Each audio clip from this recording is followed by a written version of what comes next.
ବେଦ୍ୟମ୍ ବାସ୍ତବମ୍ ଅତ୍ର ବସ୍ତୁ ବେଦ ମାନଙ୍କର ବାହାର କରି ବାସ୍ତବ ବାସ୍ତବ ମାନେ କଣ ସତ୍ୟ ଜିନିଷଟା ଏଥିରେ ଲେଖା ହେଇଛି ଆଉ ତା ମାନେ ଆଉ ବେଦରେ ଯୋଉ ଲେଖା ହେଇଛି ସବୁ ଅବାସ୍ତବ କି ଦେଖନ୍ତୁ ଗମ୍ଭୀର ଭାବରେ ଚିନ୍ତା କରିବାକୁ ପଡିବ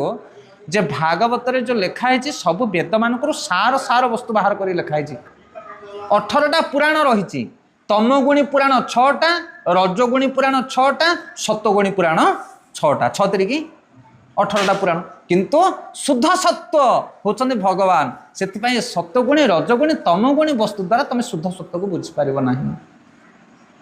ସେଥିପାଇଁ ଏଠି କହୁଛନ୍ତି ସୁତ ଗୋସ୍ୱାମୀ ଏଇ ଭାଗବତରେ ସବୁ ଶାସ୍ତ୍ର ମାନଙ୍କରେ ଦିଆଯାଇଥିବା ଜ୍ଞାନ ଉପାଖ୍ୟାନ